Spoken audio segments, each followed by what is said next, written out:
오늘은 한국교회가 공동으로 지키는 성서주일입니다. 그래서 하나님께서 우리에게 성경을 주신 의미를 우리의 삶에 돌아보고 또 특별히 믿음 생활하는 가운데 우리가 성경을 어떻게 활용하고 대해야 하는가, 성경의 위력, 능력이 구체적으로 어떻게 우리의 삶 가운데 우리가 잘 활용할 때에 위력을 발휘할 수 있는가에 대해서 말씀을 드리겠습니다.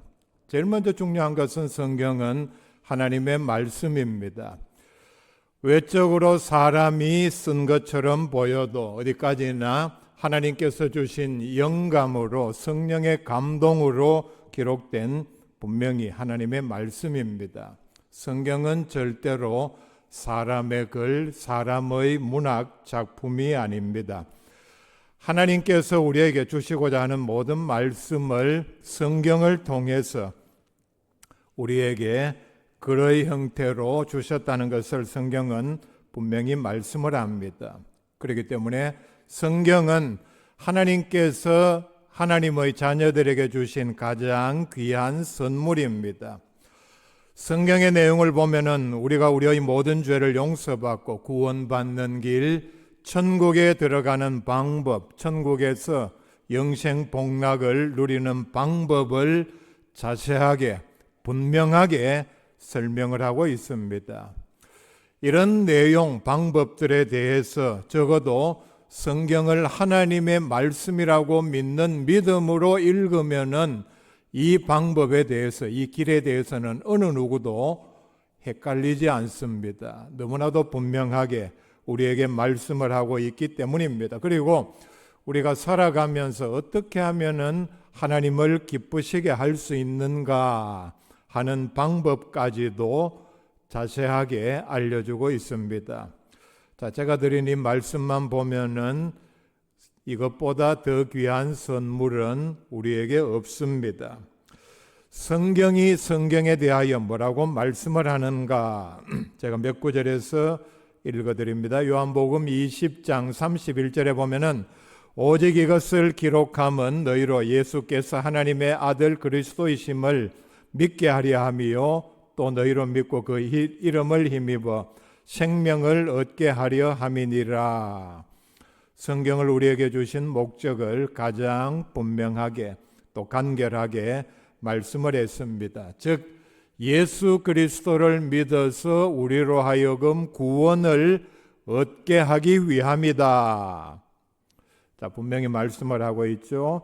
디모데후서 3장 15절 이하 말씀에 보면은 또 어려서부터 성경을 알았나니 성경은 능히 너로 하여금 그리스도 예수 안에 있는 믿음으로 말미암아 구원에 이르는 지혜가 있게 하느니라. 우리로 하여금 구원을 얻게 하는 지혜를 주는 책이라 분명히 말씀을 합니다. 그리고 16절에 모든 성경은 하나님의 감동으로 된 것으로 교훈과 책망과 바르게 함과 의로 교육하기에 유익하니 이는 하나님의 사람으로 온전하게 하며 모든 선한 일을 행할 능력을 갖추게 하려 함이라.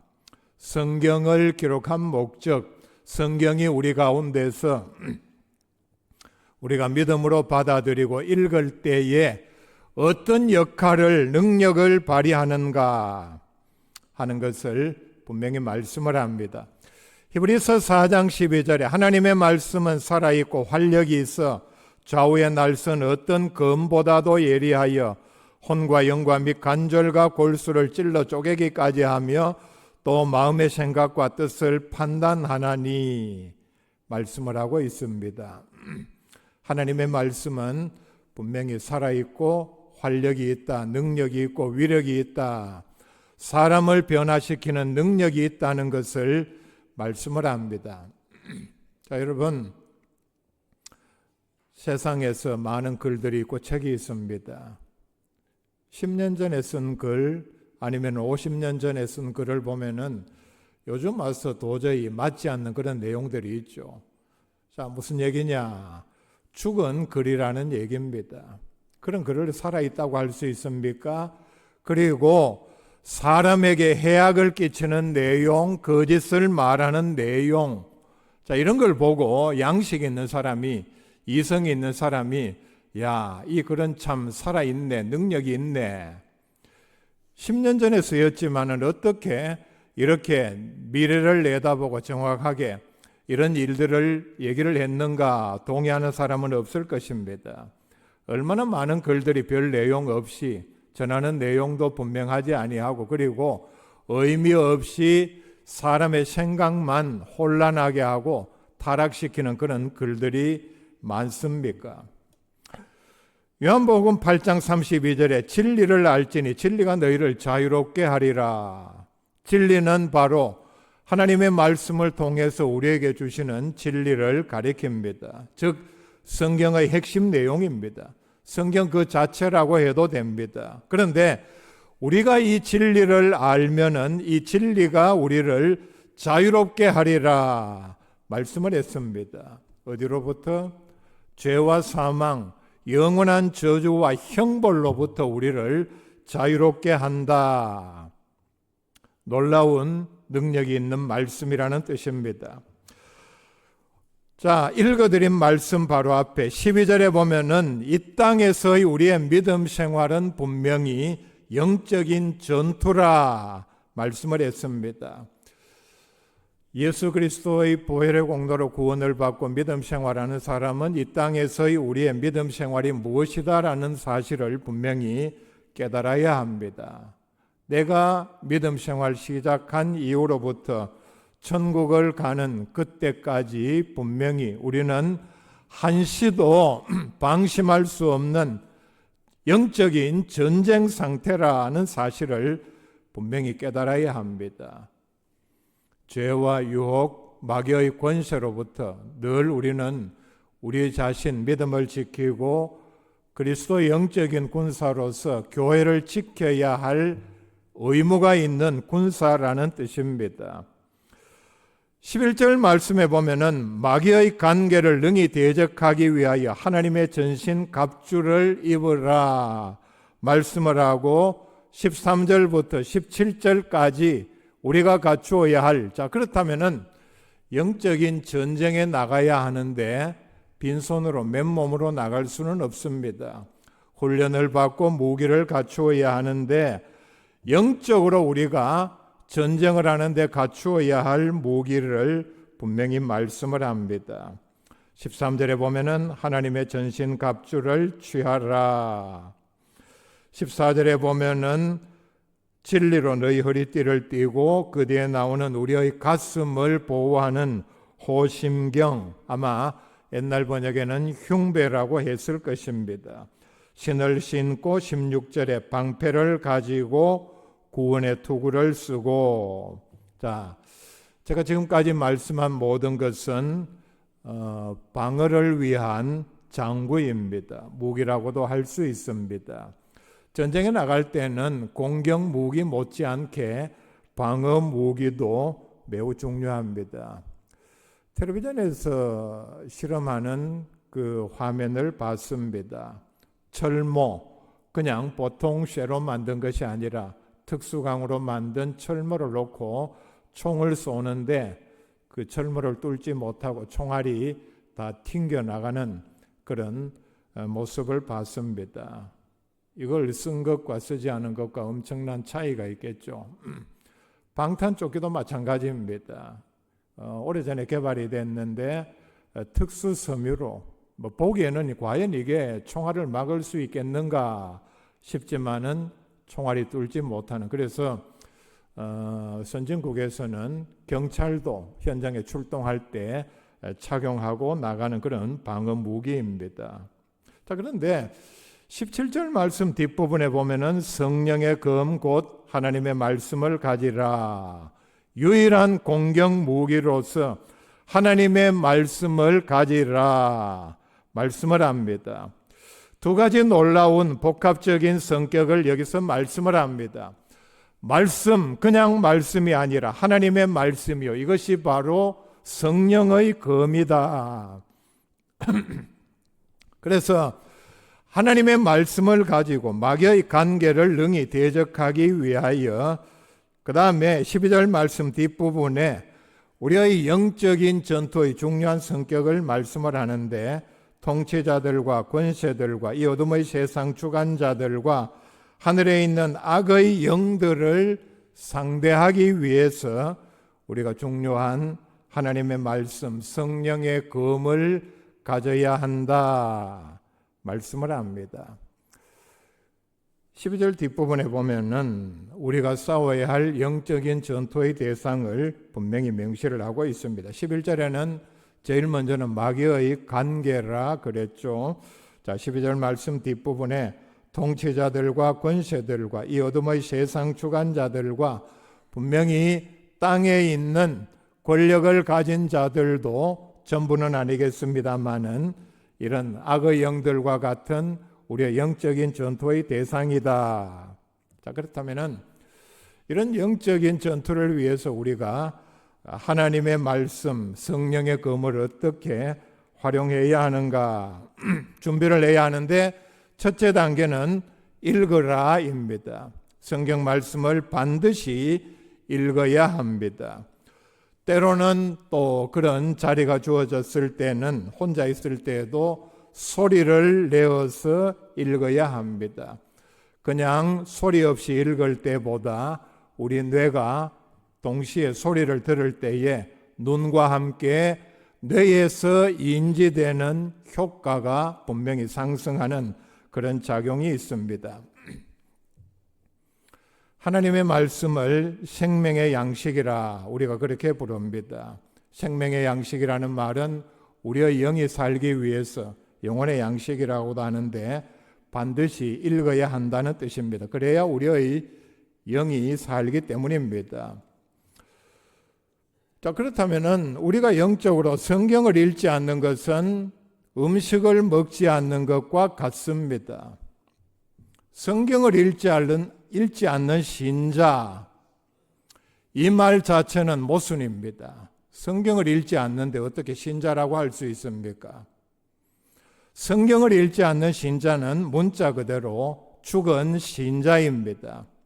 자, 여러분, 마귀가 가장 두려워하는 일이 뭔지 압니까? 여러분들이 성경을 읽는 것입니다. 왜 그런지 아십니까? 마귀는 분명하게 알고 있습니다. 여러분들이 성경을 읽으면은 자기가 박살난다는 사실을 잘 알고 있습니다. 마귀의 입장에서 보면은 그리스도인들이 성경을 읽어서 마귀의 괴계에 대해서, 마귀의 전술에 대해서 적혀 있는 사실을 알고 인지를 하면은 마귀의 입장에서는 자기의 정체가 탄로나기 때문에 자기가 박살나는 것은 시간 문제라는 것을 잘 알고 있습니다. 마귀에 대한 대표적인 성경 구절 야고보서 4장 7절입니다. 마귀를 대적하라, 그리하면 너희를 피하리라. 하나님의 말씀입니다. 마귀가 무섭습니까? 성경을 모르니까 그런 생각을 합니다. 마귀는 하나님의 자녀들이 하나님의 말씀을 가지고 대적하기만 하면은 마귀는 도망을 가게 되어 있습니다. 여러분, 대적을 어떻게 합니까? 어린이들이 싸우는 거 아니면은 군인들이 싸우는 것, 이런 모든 방법과 우리가 연결해 볼 수 있습니다. 마귀가 가까이 올 때에 우리가 바른 자세를 취하고 눈만 똑바로 뜨고 노려봐도 이게 마귀를 대적하는 가장 기본적인 방법입니다. 그때 마귀는 놀라서 도망가게 되어 있습니다. 성경을 읽으면은 자기가 박살난다는 사실을 분명히 알고 있기 때문에 마귀는 여러분들이 성경 읽는 것을 길을 쓰고 방해를 합니다. 모든 방법을 다 동원합니다. 자, 여러분, 직장 생활을 하든 내가 어디서 뭘 하든 차를 타고 운전을 하든 아니면은 운동을 하든 성경을 읽고 들을 시간은 분명히 충분하게 주어져 있습니다. 집에서도 주부라도 가사를 다 마치고 나면은 적어도 제가 여러분들 그 생활 패턴을 모르기 때문에 정확하게 말씀을 드릴 수는 없지만은 지금까지 드린 이 말씀만 기억한다면은 1시간, 2시간 이상 성경을 읽을 시간이 충분히 난다는 얘기입니다. 무엇 때문에 성경을 못 읽습니까? 성경 읽을 시간이 나지 않습니까? 대표적으로 텔레비전, 유튜브, 오락, 잡기, 취미, 친구를 만나는 것. 자, 여러분, 이런 것들 때문에 내가 성경을 읽지 못한다면은 바로 성경을 읽지 못하게 방해하는 마귀의 관계에 넘어간 것밖에 되지 않습니다. 여러분, 이 자리를 떠나면 여러분 가정에서 아니면 여러분이 개인적으로 있는 장소에서 누구 장단에 지금 춤을 추고 있습니까? 내가 지금 성경 읽지 못하게 하는 마귀의 장단에 거기에 맞춰서 춤을 추고 있지는 않습니까? 성경을 읽지 못하게 방해하는 이런 것들을 내가 더 좋아하고 텔레비전을 켜고 유튜브를 켜고 엉뚱한 도움이 되지 않는 책을 잡을 때에 마귀는 옆에서 좋아라고 얼씨구 하면서 춤을 추고 있다는 사실을 볼 수 있는 믿음의 눈을 가져야 합니다. 유튜브가 나오기 전에 대표적으로 우리의 시간을 빼앗는 것은 텔레비전입니다. 대표적으로 어느 문화권에서든지 텔레비전을 그리기 때문에 바보 상자라 그랬습니다. 왜? 그거 많이 보면은 독창적으로, 주관적으로, 주도적으로 생각할 수 있는 방법을 저하시키기 때문입니다. 그런 능력이 저하된다는 얘기입니다. 왜 그런가 하면은 텔레비전 프로를 만드는 사람은 자기의 어떤 주관을 집어넣어서 그걸 계속해서 보면은 그런 사고방식을 따르도록 하는 의도를 분명히 가지고 있기 때문입니다. 마귀의 조종을 받는 그런 텔레비전 프로듀서들이 그런 생각 없이 텔레비전을 만들겠습니까? 예수 믿는 사람도 되도록이면 이런 것 많이 보고 아무리 믿음이 좋고 성경을 많이 읽는 사람이라도 세속화시키고 타락을 시켜서 믿음의 대열에서 벗어나게 하고자 하는 의도가 분명히 있다는 얘기입니다. 자, 그렇다면은 텔레비전을 바보 상자, 자, 다른 그 뒤에 나오는 문명의 얘기도 마찬가지입니다. 바보 상자라고 하는 것만으로는 적절한 표현이 아닙니다. 마귀 상자입니다. 다른 그런 기계도 우리가 적용을 해볼 수 있기를 바랍니다. 자, 성경을 읽을 때에 우리는 정독을 해야 합니다. 소설 읽듯이 내가 어떤 외형적인 목표에 집착해서 내가 원래 한 번, 두 번 아니면 세 번을 맞춰야 한다. 사실 그것보다는 더 중요한 것은 정독, 즉 뜻을 생각하며 깊이 있게, 깊이 묵상하며 단어 하나하나의 뜻을 생각하며 모르면은 찾아가면서 이해하면서 공부하면서 읽는 믿음 생활이 성경을 대하는 첫 번째 태도입니다. 두 번째는 암송을 하는 단계로 나아가야 합니다. 자, 깊이 읽었으면은 중요한 구절은 그 토시 하나 틀리지 않게 내가 정확하게 암송할 수는 없다 할지라도 기억은 하고 있습니다. 이것도 첫 단계로는 매우 중요합니다. 그런데 정확하게 암송할 때는 이걸 확실하게 내 것으로 만들기 위함입니다. 우리가 새롭게 성경을 번역하면서 시편에 보면은 읊조리다라는 동사를 썼습니다. 옛날 번역에는 묵상이라는 뜻으로 표현이 되어 있고 또 어떤 경우에는 새로 나온 번역에도 시편에 묵상이라는 용어를 쓰고 있습니다. 묵상이라는 말은 글자 그 뜻을 생각하면은 마음으로 깊이 생각하고 그 다음에 되새긴다는 뜻이 있고 암송한다는 뜻도 가지고 있습니다. 그래서 시편 1편 2절에 보면은 복 있는 사람은 여호와의 율법을 즐거워하여 주야로 묵상하는 자로다 말씀을 합니다. 복 있는 사람, 성경 말씀을 항상 읽으며 그 다음에 깊이 생각하며 작은 소리로 마치 음미하며 시를 읊는 것처럼 암송하는 또 읽는 이런 사람이 복이 있다. 자, 우리가 며칠 전에 들었던 그 다니엘 기도회 거의 마지막 날 나온 강사가 성경 암송에 대해서 자기 교회에서 하고 있는, 그래서 청소년들에게 시켰더니 1000절까지 암송하는 그런 학생들이 있어서 영국 가는 왕복 비행기표를 끊어주고 같이 가서 여행을 하고 격려를 하고, 그건 여러분들이 다 들었으니까 제가 더 놀라운 사실을 소개를 합니다. 미국에 있을 때에 기독교 방송을 들을 때에 여러 번 들은 내용들인데, 미국에서는 이게 성경 암송 대회를 하는 전국적인 조직이 있고 매년 주로 청소년들을 대상으로 성경 암송 대회를 여는데 그 프로에서 1등을 한 학생의 간증을 들었습니다.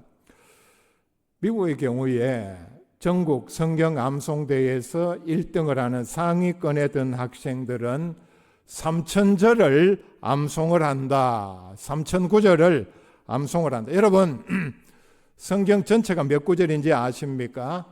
31,102구절입니다.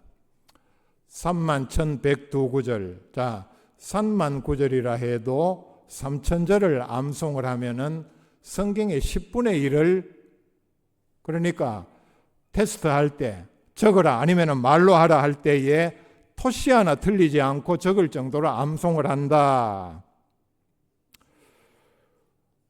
참 우리가 지금 이 전 세계 현실을 생각할 때에 참 이런 대회가 있고, 어떤 면에서는 타락의 극을 달리고 있는 미국에서 아직도 이런 대회가 있고 1등을 하는 상위권에 든 그 입상자들이 3000절을 외운다. 놀라운 일입니다. 성경 암송을 하는 것은 성경을 확실하게 이해하고 어느 정도입니다. 그리고 기억하고 내 것으로 만드는 방법입니다. 말씀을 내 마음에 가장 확실하게 심는 방법이기도 합니다. 베트남전 당시에 포로된 미군 병사들이 지옥과 같은 수용소에서 서로 격려하면서 버티게 만든 가장 효과적인 방법은 그들이 포로가 되기 전에 읽었던 성경 가운데서 암송했던 말씀을 기억하고 서로 감시원이 보지 않는 데서 사적인 대화를 나누는 자리에서 자기가 암송하고 있던 구절을 위로가 되는 용기를 주고 격려를 주는 말씀을 암송하고, 그 다음에 또 내가 알지 못했던 구절을 상대방이 암송을 하고, 또 기억이 희미해져서 틀리게 말한 부분을 고쳐주고 하는 과정을 통해서 위로를 얻고 용기를 얻고 지치지 아니하고 쓰러지지 아니하고 견디게 만들었다. 놀라운 간증을 들었습니다. 북한도 마찬가지입니다. 북한은 성경을 가지고 있다가 발각이 돼도 사형도 가능한, 즉결 처형이 가능한 수용소로 넘어갑니다. 자, 그런 상황에서 지금까지 지하 교인들이 어떻게 믿음을 지켰느냐? 역시 다니엘 간증 때 나온 얘기입니다. 성경을, 어떻게 구한 성경을 자기만 아는 곳에, 절대적으로 이 장소는 집 밖입니다. 숨겨두고 아무도 모를 때에 혼자 가서 잠깐 보고 빨리 그 구절을 암송하고, 암송했던 것도 나이가 들면은 시간이 지나면은 잊어버리니까 또 보고 묵상하고 계속해서 혼자 암송하고, 자, 이런 교인들끼리 서로 만나서 암송을 하고 틀리면은 고쳐주고 이렇게 하면서 지금 성경을 통해서 믿음을 유지하고 있다.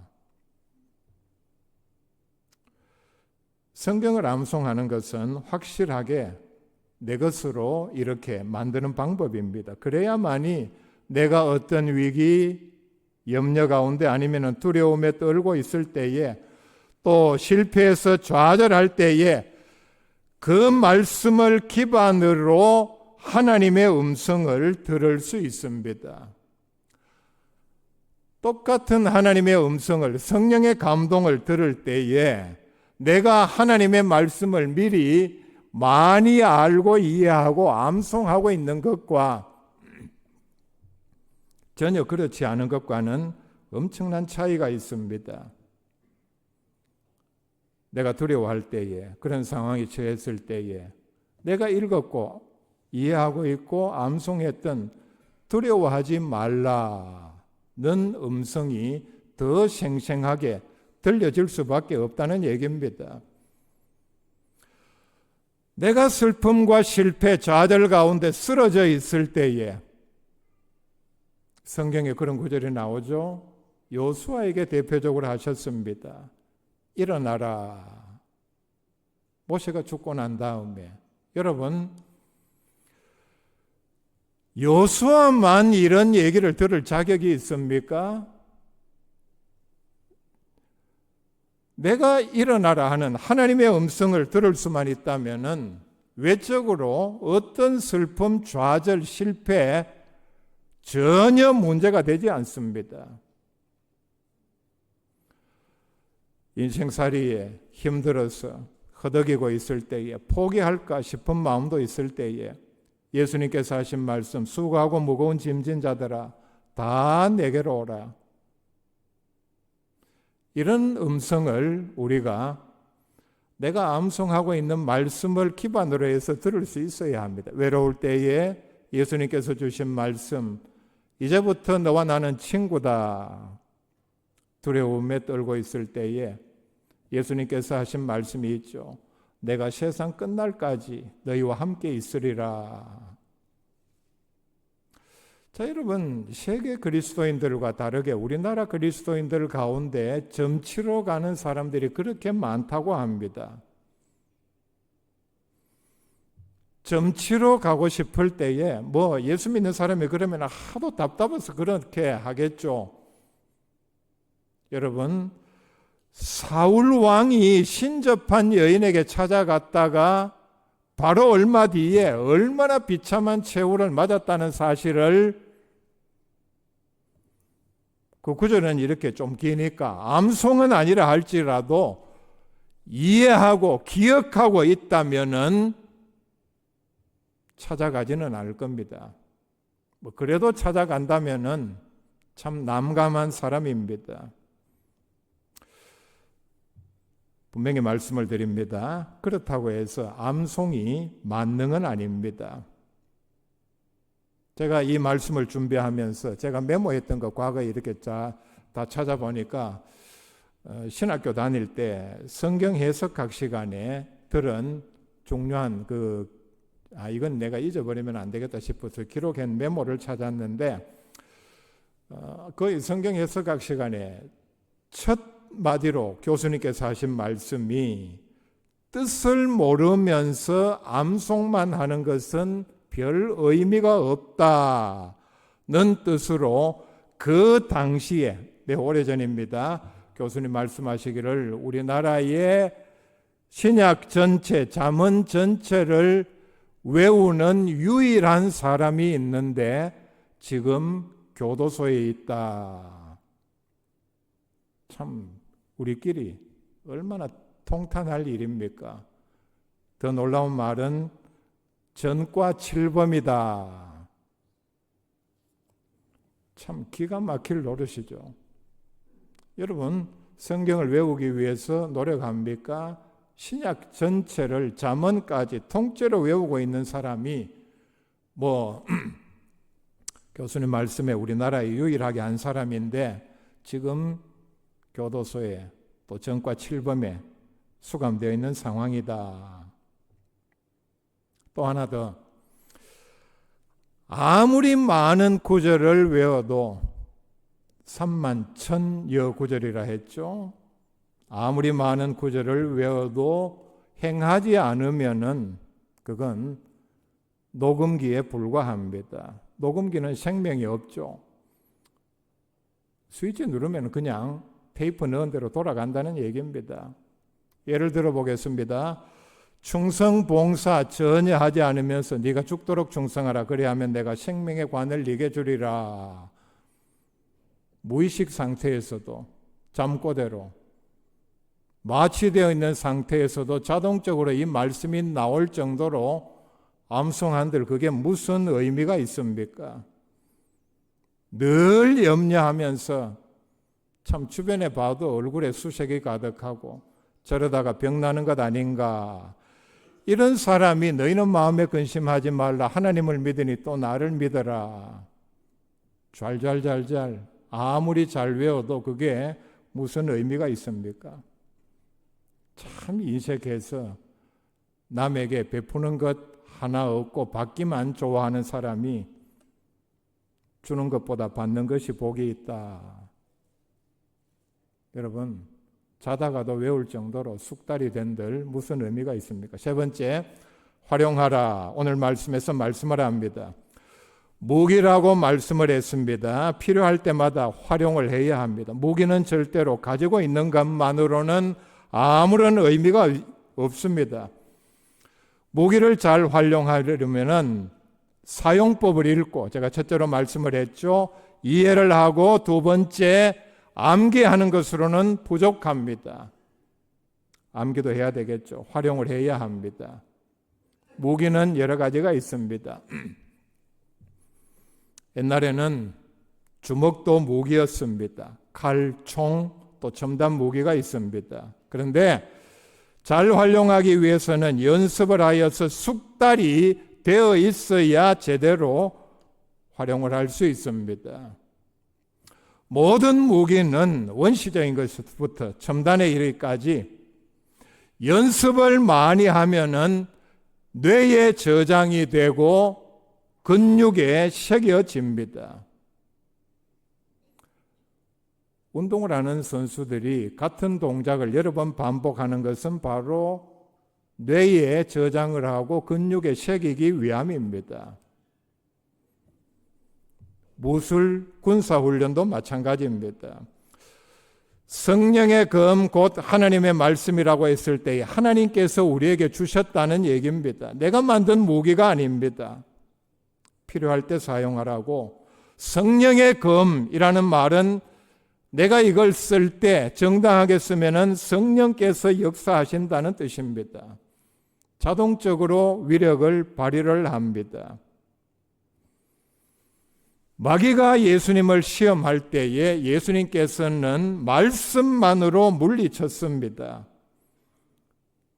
돌로 떡을 만들라 했을 때에 사람이 떡으로만 살 것이 아니요 하나님의 입으로부터 나오는 모든 말씀으로 살 것이라. 구약에 있는 하나님의 말씀을 정확하게 인용을 했습니다. 성전 꼭대기에 세우고 뛰어내려 봐라. 그때 예수님께서는 역시 주 너의 하나님을 시험하지 말라. 세 번째 물리친 성령의 검 하나님의 말씀이 뭡니까? 주 너희 하나님께 경배하고 다만 그를 섬기라. 여러분, 마귀의 유혹, 그 시험의 강도에 비하면은 얼마나 간단합니까? 그죠? 뭐 어디 찾아가서 이 무기가 어디 있나 뭐 찾고 누구 사람 부르고 할 필요가 전혀 없었습니다. 성령의 검 하나님의 말씀은 대적 마귀가 가진 어떤 무기보다 위력이 있습니다. 이런 무기를 가지고 있으면서도 마귀의 관계에 넘어가고 이단의 미혹에 넘어간다면은 가지고 있는 것을 잊어버렸거나 아니면은 사용 방법을 몰라서 당황하면 그렇겠죠. 총을 쏠 때는 안전장치를 먼저 풀어야 하는데 만약에 잠겨져 있다면은 급작하게 그런 일이 일어나면은 숙달이 되어 있지 않으면 잊어버리겠죠. 마치 총을 가지고 있는 군대가 칼을 가지고 있는 군대에 겁을 먹고 도망가고 전쟁에 져서 포로로 끌려가고 있는 꼴밖에 되지를 않습니다.